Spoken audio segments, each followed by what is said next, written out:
Factory outlet Mukunda jewellers లో mega వడ్డానం sale 2.0. నమస్తే రమగారు. నమస్తే జయ.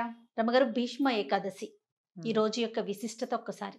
మాఘశుద్ధ ఏకాదశి ఇది చాలా ప్రత్యేకమైన రోజు. ఏకాదశులు మనకి ప్రతి నెల రెండు వస్తాయి. శుద్ధ ఏకాదశి, బహుళ ఏకాదశి.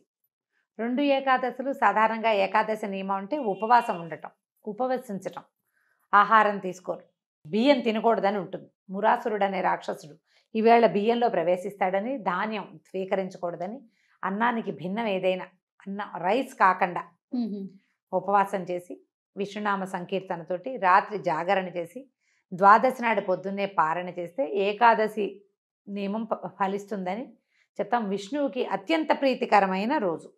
ఓకే. శ్రీ మహావిష్ణువుకి ప్రీత్యర్థమే ఏకాదశి ఉపవాసాలు చేయటం అనేది మనకి విధానం ముందు నుంచి ఉన్నది.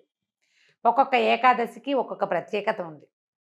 ఇప్పుడు మాఘమాసంలో వచ్చేటువంటి ఈ శుద్ధ ఏకాదశి మహాపర్వదినం అని చెప్తారు. దీనికి పూర్వగాథ, మనం దీన్ని జయ ఏకాదశి, భీష్మ ఏకాదశి అంటారు. ఈ ఏకాదశులు భీష్ముడి పేరు ఎందుకు వచ్చింది అనేది ఎప్పుడు ఈ రోజున స్మరించుకోవాలన్నమాట. భీష్మ పితామహుడు, ఇది ఎప్పటిది? మహాభారత కాలం ముందు కూడా ఈ ఏకాదశి ఉంది. ఆ తర్వాత కాలం నుంచి ఇది భీష్మ ఏకాదశి అయిందనమాట. భీష్మ పితామహుడు మహాభారత యుద్ధం ప్రారంభమైంది. 10 రోజుల పాటు చండప్రచండంగా యుద్ధం చేశాడు. అతిరథ మహారథులందరూ మహాయుద్ధం చేశారు. ఆయన దిగలేదు, పడలేదు, ఆయన జయించలేకపోయారు. ఒక దశలో శ్రీకృష్ణ పరమాత్మ అంతటి వాడే, చక్రం పట్టను, ఆయుధం పట్టను, కేవలము సారథ్యమే చేస్తానని అర్జునుడికి మాటిచ్చి రథాన్ని తోలే కార్యక్రమాన్ని మాత్రమే పుచ్చుకున్నటువంటి శ్రీకృష్ణ పరమాత్మ కూడా ఇవాళ చంపేస్తాను భీష్ముడిని అని చెప్పేసి రథం మీద నుంచి దూకి చక్రాయుధాన్ని విసిరబోయాడు. అంత పరాక్రమవంతుడు భీష్మ పితామహుడు. అబ్బా. భగవంతుడి ఆయన దండబెట్టాడు. అసలు భాగవతం పోతన గారి పద్యాలు అయితే ఎంత బాగుంటుందో. ఆ శ్రీకృష్ణుడిని వర్ణించే శ్లోకం, ఆ కృష్ణుడు అట్లా దూకి తన మీదకి వస్తున్నటువంటి కృష్ణుడిని చూసి భక్తితో నేల మీద పడి దండం పెట్టినటువంటి భీష్మ పితామహుడి అసలు ఆ పద్యాలు వర్ణన విని తీరవలసిందే. మహాద్భుతంగా వర్ణించారు పోతన గారు. వ్యాసుల వారు చెప్పిందే వీరి భావన ఇంకా అద్భుతంగా ఉంటుంది. అప్పుడు అర్జునుడు బతిమలాడాడు, వద్దు వద్దు వద్దు, నువ్వు ఆయుధం పట్టనన్నావు, ఈ పని చెయ్యొద్దని. తగ్గారు. ఏ విధంగా భీష్మ పితామహుడు మరణిస్తాడో, ఆయన అడ్డు తొలగితే కానీ మిగిలిన యుద్ధం జరిగేలాగా లేదు. ఇక్కడ వీళ్ళ దగ్గర చాలామంది అయిపోతున్నారు. అప్పుడు వీళ్ళు అడిగారు పాండవులే, ఎట్లా నిన్ను జయించగలము అంటే ఆయన ఎవ్వరూ ఆయనకి ఎదురు ఆగలేరు. కానీ ఆయన శిఖండిని చూస్తే యుద్ధ విరమణ చేస్తాడు, ఆయుధాన్ని విసర్జించేస్తారు. ఆ రహస్యాన్ని తనే స్వయంగా తన మునిమనవులకి తెలియజేశారు. మహాభారతం తాలూకు కథకి మూల పురుషుడు భీష్ముడు. సొంతంగా సంతానం లేదు. తండ్రి యొక్క మనమలు, అది కూడా క్షేత్రజపుత్రులు. వాళ్ళు సహజంగా మనవలకు తన తమ్ముళ్ళకి పుట్టిన సంతానం కాదు, క్షేత్రజ సంతానం అయినా కూడా ఆ తండ్రి యొక్క దాన్ని కాపాడడం కోసమే పితామహత్వాన్ని కూడా స్వీకరించాడు. తాత అయిపోయాడు కదా, ముత్తాత అయిపోయినా ఆయన సింహాసనాన్ని రక్షించే కార్యక్రమం నుంచి బయటికి రాల. శిఖండి దర్శనం కనుక అయితే, అంటే నపుంసక దర్శనం అయితే నేను ఆయుధ విసర్జన చేస్తానన్నాడు. అందుకని యుద్ధం చేసేటప్పుడు శిఖండిని, ఈ శిఖండి ఎవరు? ఈయనతోటి నిరాకరించబడిన అంబ, ఆమె కాశీరాజకుమార్తె, ఆమె యొక్క ద్వితీయ జన్మ అయిన ఈ శిఖండి స్వరూపాన్ని చూడంగానే ఆయన ద్రుపదరాజుకి సంతానంగా జన్మించింది ఆవిడ. ఆ శిఖండి కనపడేసరికల్లా ఈయన ఆయుధాన్ని విసర్జించేశాడు, బాణాలు వేసి కొట్టేశాడు అర్జునుడు. కానీ భీష్మ పితామహుడికి ఆయన యొక్క మహాద్భుతమైన చరిత్ర వల్ల ఇచ్ఛామరణ శక్తి ఇచ్చాడు తండ్రి. నీ అంతటా నువ్వు ఎప్పుడు కావాలనుకుంటే అప్పుడు మరణం వచ్చేలాగా. అప్పుడు ఆయన ఏమనుకున్నాడంటే, నేలను పడిపోతే శరీరం అంతా బాణాలు గుచ్చుకుపోయినాయి, పడుకునే పరిస్థితి లేదు. అంపశయ్య ఏర్పరిచాడట అర్జునుడు. బాణాలతోటి ఆయన శరీరం నేలకి తగలకుండా అట్లా గాల్లో ఆపి పెట్టేలాగా. ఆయన ఏమని భావించాడంటే, నేను ఇప్పుడు మరణించను, ఇది దక్షిణాయనం, ఉత్తరాయణ పుణ్యకాలం వచ్చాక అప్పుడు నేను మరణిస్తానని ఆయన ఉద్దేశపడ్డారు. ఆయన అనుకున్నట్టుగానే మార్గశిర మాసంలో భారత యుద్ధం మొదలైతే, ఇంచుమించుగా మార్గశిర శుద్ధ ఏకాదశిలే గీతా జయంతి అని చెప్పుకుంటాం. ఏకాదశి ద్వాదశుల్లో యుద్ధం మొదలైంది అనుకుందాం. ఏకాదశి కావచ్చు, ద్వాదశి కావచ్చు. కాస్త ఒకరోజు అటు ఇటుగా కొన్ని పాఠభేదాలు ఉన్నప్పటికీ మార్గశిర మాసంలో 10-11 రోజులు 12 రోజుల్లో 11-12 రోజులు అంటే అక్కడి నుంచి 10 రోజుల తర్వాత 10వ నాటి యుద్ధంలో పడిపోయారు భీష్మ పితామహులు. అంటే ఆ ఒక 5 రోజులు ఏకాదశి నుంచి ఏకాదశి అనుకుందాం పోనీ, ఏకాదశి, ద్వాదశి, త్రయోదశి, చతుర్దశి, పౌర్ణమి అవో 5 రోజులు. మళ్ళా పాడ్యమి, విధియ, తదియ, చవితి, పంచమి, సప్తమి, షష్ఠి రోజుల్లో వీరు భూపతనం చెందారు, పడిపోయారు. అప్పుడు అంపశయ్య మీద చేరితే మార్గశిర నుంచి మధ్యలో పుష్యమాసం పోయి మాఘమాసం వచ్చేదాకా యుద్ధం పరిసమాప్తి అయిపోయింది, దుర్యోధనుడు మరణించాడు, ఇవన్నీ జరిగిపోయి వీళ్ళు పట్టాభిషేకం జరిగే సమయమో జరుగుతోందో అప్పుడు ఈ వీరు మరణించారు. అప్పటి వరకు ఆయన శయ్య మీద అట్లా ఉన్నారు.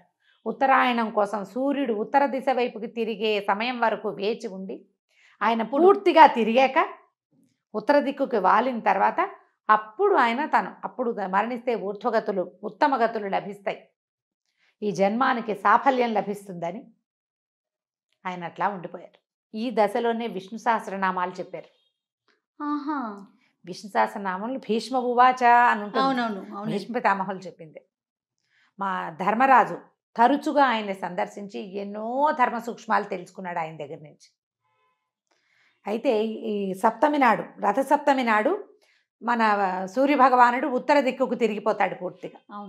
కొన్ని ఈ వేల సంవత్సరాల క్రితం ఈ సంక్రమణాలు అవన్నీ కూడా కొంచెం అటు ఇటుగా జరిగేవని, ఈ సప్తమికి దగ్గరలోనే సంక్రమణం జరిగి ఉండొచ్చు అని కూడా ఒక పాఠం ఉంది.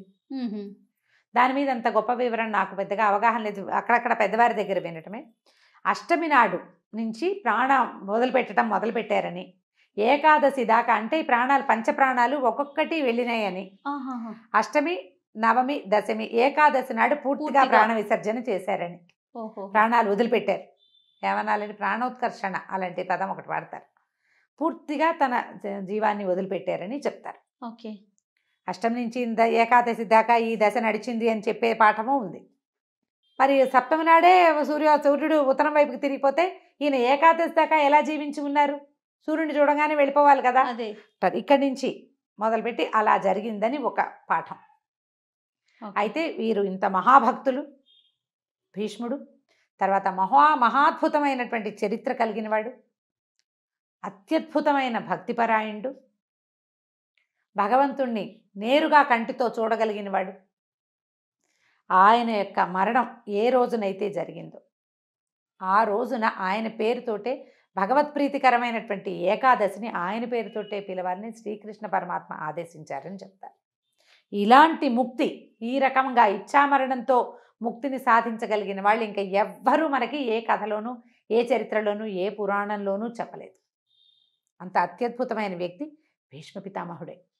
ఆయన చరిత్ర మొదటి నుంచి, ఆయన పుట్టుక నుంచి మరణం దాకా ప్రతి విషయము అత్యద్భుతంగానే ఉంటుంది. అయితే ఇంత అత్యద్భుతమైన వ్యక్తి ఇంత బాధాకరమైన మరణం కోసం వేచి ఉండే కార్యక్రమం ఎందుకు జరిగింది అంటే, ఎవరైనా కర్మశేషాన్ని అనుభవించవలసిందే. ఓహో, ఆయనది అనుభవించటానికే ఉన్నారేమో అంతేనంటారా? అనుకోవాలి. ఎందుకంటే ఈ ద్రౌపది వస్త్రాపహరణం జరిగేటప్పుడు, పాండవుల పట్ల అన్యాయం జరిగేటప్పుడు ఆయన కొంత మౌనాన్ని వహించాల్సి వచ్చింది. ఆ తప్పు ఏదైనా నివారించకపోవటము, అడ్డుకోకపోవటం కూడా పాపమే. స్వయంగా చేయకపోయినా కూడా ఆపలేకపోవటం, ఆ ఫలితాన్ని ఈ స్వరూపంలో అనుభవించడానికి సిద్ధపడ్డారు స్వచ్ఛందంగా.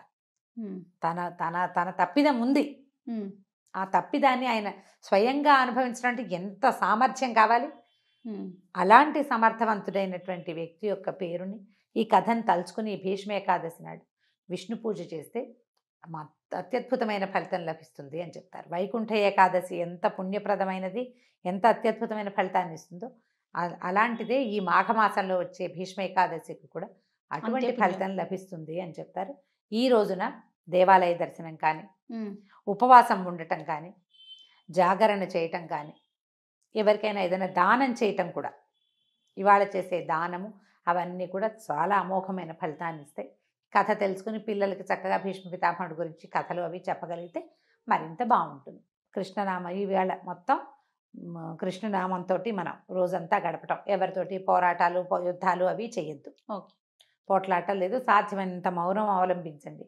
భగవన్నామ సంకీర్తన చేస్తూ గనక ఉంటే ఏదైనా మనం చెప్పుకోలేము, ఏదో సంగీతం ఏదైనా వింటుంటే భగవన్నామాలతోటి అది కూడా మంచి ఫలితాన్ని ఇస్తుంది. కొంచెం ఇలా పర్వదినాలప్పుడు గనక మనం కొద్దిగా జాగ్రత్త పడితే, శ్రద్ధ పెడితే మనకి భగవంతుడి సేవలో పాల్పంచుకునేందుకు అవకాశం లభిస్తుంది. నమస్తే. నమస్తే.